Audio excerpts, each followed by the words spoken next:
A new study shows that negative campaign ads are up 61% and seem to be popping up everywhere. Man, I'm just glad it doesn't interrupt our show.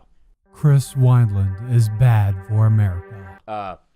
What? I'm not running for anything. Which is why Chris is bad for America. He's not running for anything.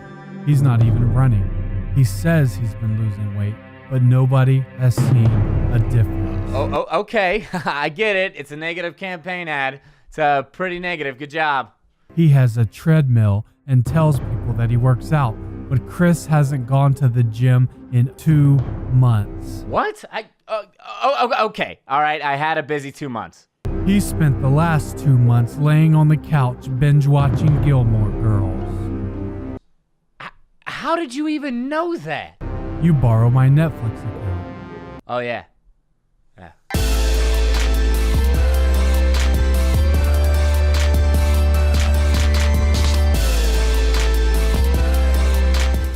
I'm Chris Wineland, and this is the Monologue Show. Halloween was last week, and people all over the country dressed up in costumes, most of them pretending to be something they could never be in real life. So, I hear Hillary Clinton dressed up as president. Speaking of which, Hillary Clinton said she would not run for president in 2020, but she does want to see if Elizabeth Warren will throw her feather into the ring. Get it? Feather. Last week, Reese's set up a special vending machine for trick-or-treaters who were stuck with cheap candy to exchange unwanted treats for peanut butter cups. At the end of the night, the machine was empty of its peanut butter cups and filled with Tootsie Rolls. And peach rings. And orange slices. And actual oranges. Stores have already begun preparing for the Christmas season. It's not just stores preparing for Christmas, though. Families are already coming up with excuses not to visit for the holidays.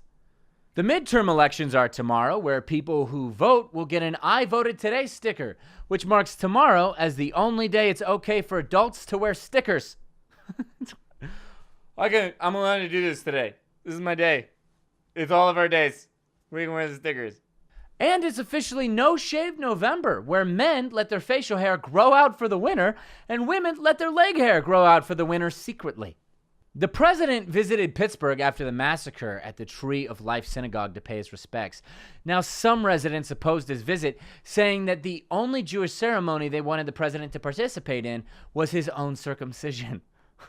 Also, I'm sure you've heard about this, but Meghan Markle is due to give birth to a baby in spring of 2019.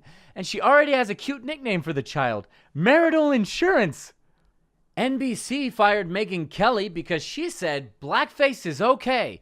Now, in my opinion, blackface and whiteface represent the two scariest kinds of people in the world, racists and mimes.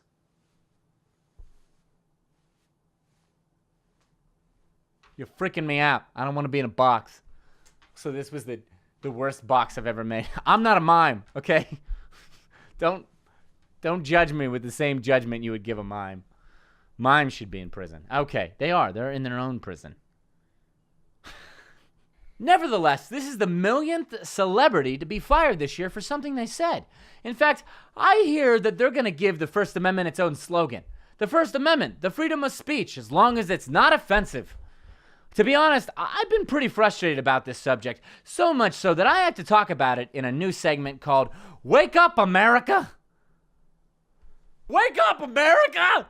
Let me start off by saying I don't care about Megyn Kelly. I've never watched her show, and frankly, I don't trust anybody whose full name is 2 first names. Prime example, David Blaine. I never know what that tricky fella's up to. I say this because I don't want you to think that I'm defending Megyn Kelly because I like Megyn Kelly. I don't even like to say Megyn Kelly. And just to get rid of the race card, I'm definitely not defending her because she's a white girl. I almost never like what white girls have to say, which is primarily why I avoid Starbucks and yoga classes. I didn't even agree with her opinion.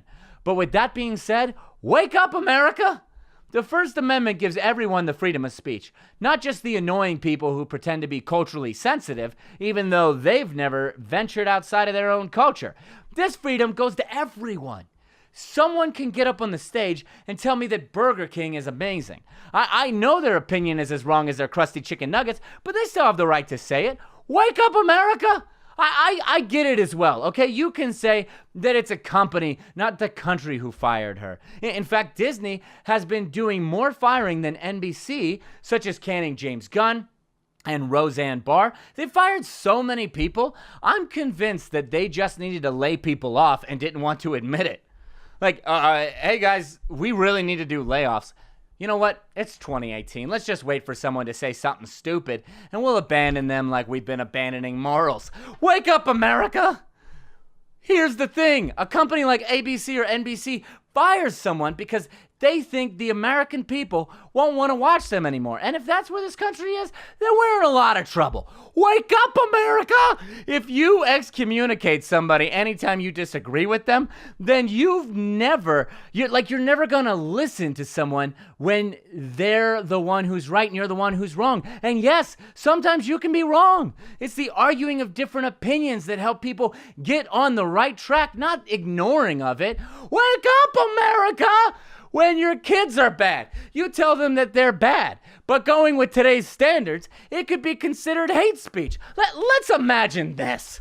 All right, you're a kid and your dad tells you no to something. Well, you don't like it and you call him an ageist. Now his factory that he's worked for for 30 years decides that they don't want an ageist on their payroll and they fire your dad. So he gets depressed and leaves your family. But that's okay because you didn't want an ageist dad in your family anyway. So you start going through life with your feminist mom and your farm-raised pig. But now you don't have any money because you kicked out the provider of your household. So you have to go get a job at a fast food restaurant even though you're a vegan. That's right. You had to abandon your own convictions just to put food on the table. And you're not even sure you can trust the food on your table because that tofu is starting to taste an awful lot like bacon, to which you realize you haven't seen your pet pig since last week when your mom had to pay rent. Then, at night, you go into your room to watch The Conners, hoping that'll cheer you up. But you know deep down it'll never be as funny as when Roseanne was on the show. And that's when it hits you. Disney did the same thing to Roseanne that you did to your dad. You both cut them out because of something they said, even though they were the main provider and actually brought happiness to your life for the most part.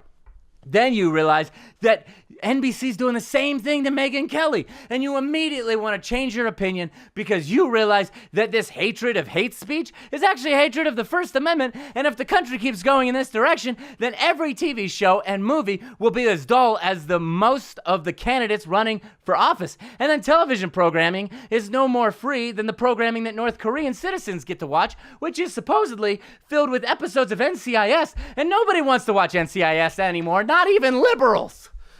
Oh, my point is this.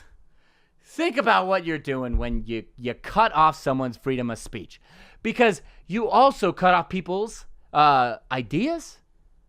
Sometimes you can cut off their truth. You starve yourself of the richness of life and diversity in your striving of being quote unquote diverse.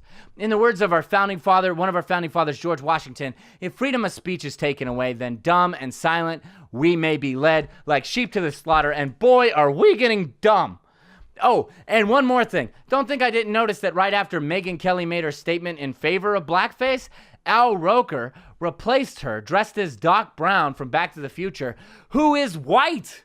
Are you kidding me? I already sat my dog down and told him that he couldn't be a cat for Halloween because NBC set the precedent for impersonations. Now I have to go home and apologize to my dog. Do you know how embarrassing that is for a grown man to apologize to a 10-pound dog? A lot. It's very embarrassing. And for the record, I have nothing against a black man impersonating a white man. Al Roker's costume looked good. But you know the most successful black man to impersonate a white character? Barack Obama. See, I know that's kind of an edgy joke, and I didn't even want to say it, but I did, because I still have the freedom of speech. Wake up, America! According to a study, unselfish people make more money and also have more children, which is good because if you have more children, you definitely need more money. Starbucks has come out with their new 2018 holiday cups. People were angry because last year's cups were plain, white with squiggly lines. But this year's cups are far more Christmassy. When asked why the positive change, Starbucks said that they had to because their corporate chestnuts were being roasted over an open fire. Georgia construction workers found roughly 1,000 human teeth hidden inside a wall. Well, we finally found where the tooth fairy lives. It actually turns out that building used to belong to a dentist in the 1900s. At that time, though, he didn't go by dentist. He went by serial killer. This is kind of sad. She's okay, though, but a 94-year-old woman was stung 74 times by an underground wasp nest. The misunderstood wasps were just trying to give her birthday spankings. They were only 20 away. Residents of a Russian village used construction equipment to rescue a cow that fell into a deep trench. The cow was so deep in the ground that it earned its nickname ground beef. Doctors removed a live cricket from a man's ear canal. The man said before he knew what the problem was, he just thought he was telling bad jokes.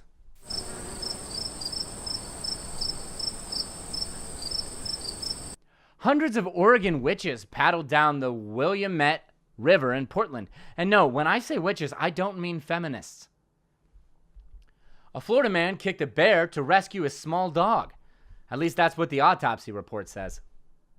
A man who cut off his ears and nose to look like a living skull now wants his genitals removed next. Don't get me excited, replied feminists. Whew. A scientist stabbed his colleague with a knife because he always told the endings to stories. Nobody knows if the scientist got arrested because everyone's afraid to tell the end of that story. And finally, studies have shown that defendants in a court case are less likely to be found guilty if attractive, and if convicted, are more likely to receive a lesser sentence. See, now you know why I've never gotten a big sentence, if anything. Still got it. And that's the Monologue Show. Be sure to share, like, love, and hate. Have a great night. See you next week.